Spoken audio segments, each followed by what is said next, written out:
তোমার নামি রসিলাই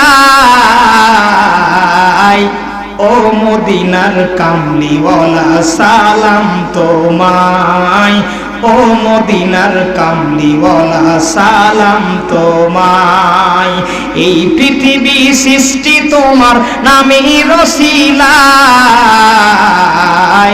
ও মদিনার কামলিওয়ালা সালাম তোমায় ও মদিনার কামলিওয়ালা সালাম তোমায় বিশ্বনবীর ভালোবাসা বিশ্বনবীর মহব্বত যদি ইমানদারের মধ্যে থাকে এই ইমানদার যদি ভ্যান চালক হয় এই ইমানদার যদি গরিব মানুষও যদি হয় কিন্তু রাসূলের ভালোবাসা মহব্বত আল্লাহ পাকের ইবাদত তাইবুন হামিদুন আবিদুন সাজিদুন আমরু বিল মারুফ ওয়ান নাহুনা আনিল মুনকার এই আমলগুলো যদি ওই ইমানদারের মধ্যে থাকে রাসূলের প্রেম যদি থাকে আল্লাহ পাক তাদের জন্য জানাই দিচ্ছেন ওয়াবাশশিরিল মুমিনিন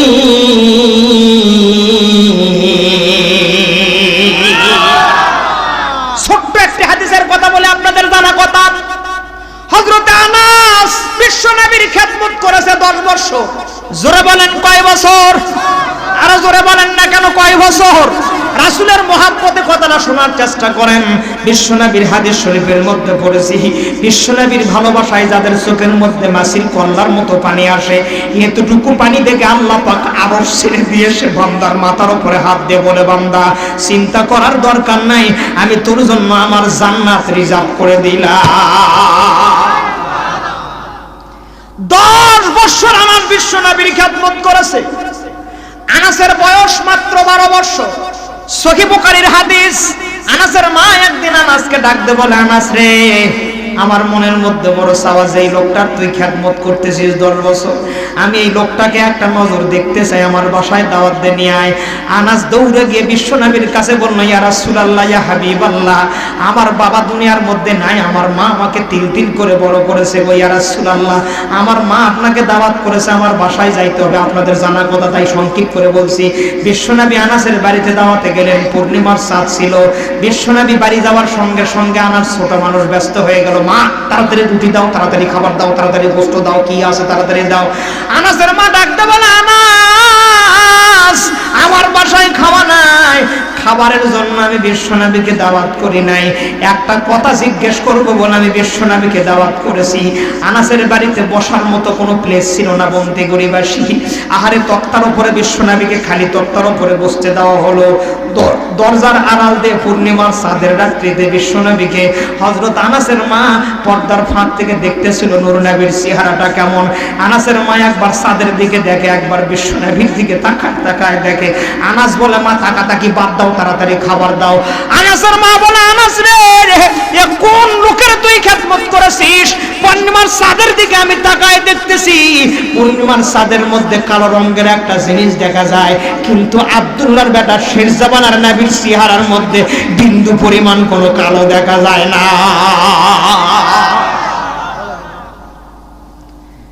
আনাসের মা বলে আনাস খাবারের জন্য আমি বিশ্বনবীকে দাওয়াত দেই না একটি কথা জিজ্ঞেস করব বলে দাওয়াত করেছি বিশ্বনবী ভিতর থেকে শুনতে পাইলেন ডাক দিয়ে বললেন আনাসের মা আমি বিশ্বনবী পারমিশন দিলাম বলো বলো কি বলবি আনাসের মা দরজা থেকে বলতেছে ইয়া রাসূলুল্লাহ ইয়া হাবিবাল্লাহ দিনের নবী গো আমি আপনার কাছে একটা প্রশ্ন করতে চাই বলে করব নাকি বলে করো পর্দার ভিতর থেকে আনাসের মা ডাক দিয়ে বলে ইয়া রাসূলুল্লাহ আপনি ভালো করে জানেন আমার আনাস 10 বছর হলে আপনার খেদমত করতেছে আমি মা সহ্য করতে পারি না কিন্তু আমি লক্ষ্য করে দেখি ফজরের আগে আমার আনাস আপনার দরবারে গিয়ে ফজরের নামাজ জামাতের সহিত পড়ে এশার নামাজ বাদে রাত গভীর রাত্রিতে আপনার দরবার থেকে আবার আমার বাসার মধ্যে আসে আমি মা আমার চোখের মধ্যে ঘুম ধরে না আমি তাকায় তাকায় দেখি আমার আনাস অনেক রাত্রিতে বাঁকা হয়ে শুয়ে থাকে আমার আনাসকে বাঁকা হয়ে শুয়ে থাকা দেখলে আমি বুঝে নেই আমার আনাস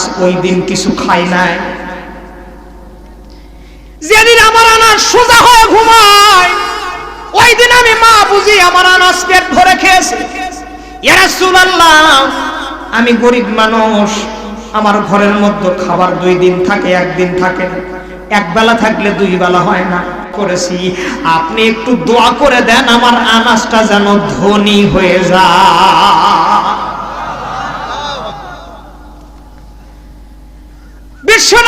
চোখের মধ্যে পানি এসে গেল।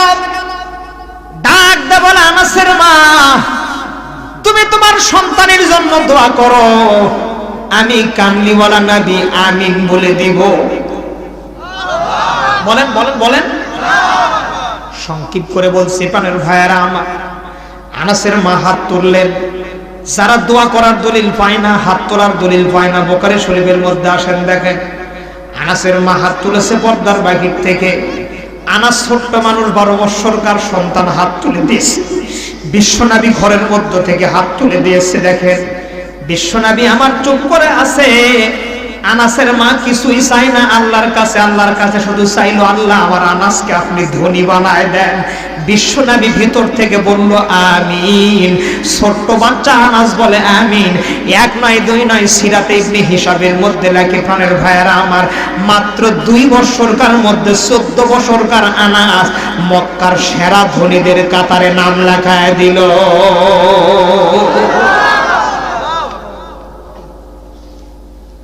বুখারী শরীফ খুলে দেখেন কিভাবে আনাস ধনী হইল। দেখেন মক্কা মদিনার যারা বাজার করেছেন তারা দেখবেন প্রাণের ভাইয়েরা আমার, মক্কার মধ্যে সবচাইতে বেশি খেজুর হলো আনাসের বাগানের খেজুর।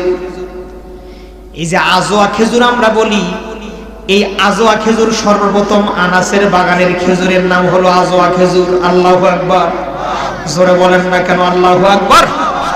প্রাণের ভাইয়েরা আমার, বিশ্বনবী শুধু আমিন বলেছে, আর আনাসের মা বলেছে আল্লাহ আমার আনাসকে ধনী বানায় দাও। বিশ্বনবীর আমিন বলার কারণে আনাস আগামী 2 বছরের মধ্যে সেরা ধনী হয়ে গেল। মক্কার মানুষগুলো আশ্চর্য হয়ে গেল। যেই মানুষ রাসূলের দরবারের খাদেম, রাসূলকে ওযুর পানি দেয়, পায়ের জুতা আগায় দেয়, গামছা তোয়ালে দেয়। বলতে করি মা বোনেরা আমার, দিলের কানটা লাগান গো মা, আপনাদের জন্য স্পেশাল ওয়াজ হয়ে যাচ্ছে, দিলের কানটা লাগায় দেন মা গো। আরে আনাসের মা একটা মাত্র দোয়া করলেন, বিশ্বনবী আমিন বললেন। এখন ধনী হওয়ার সিস্টেম হওয়ার কারণে মক্কার মানুষগুলো আনাসকে ডাকতে বলে, আনাস এত দুর্বল তুমি মানুষ, ছোট্ট মানুষ তুমি, মাত্র 2 বছরকার মধ্যে তুমি কিভাবে এরকম ধনী হয়ে গেলে, তার কারণটা কি বলে দিয়ে দাও। আনাস ডাকতে বলে, ও মক্কার মানুষেরা শুনে নিয়ে নাও, আমার জন্য আমার মা দোয়া করেছে, আর আমার নবী আমার জন্য আমিন বলে দিয়েছে। আমার জন্য আমার মা দোয়া করেছে, আর বিশ্বনবী আমিন বলেছে। এইটাই আমার তবিল, আর কোনো তবিল আমার নাই। মদিনার মানুষগুলো ধরে ধরে আনাসকে ডাকতে বলে, আনাস মাত্র 2 বছরকার মধ্যে তুমি কেমনি ধনী হয়ে গেলে। আনাস ডাকতে বলে, ও মদিনার মানুষেরা তোমরা শুনে নিয়ে নাও, আমার ধনী হওয়ার কোনো সম্বল নাই, কোনো ব্যবস্থা নাই।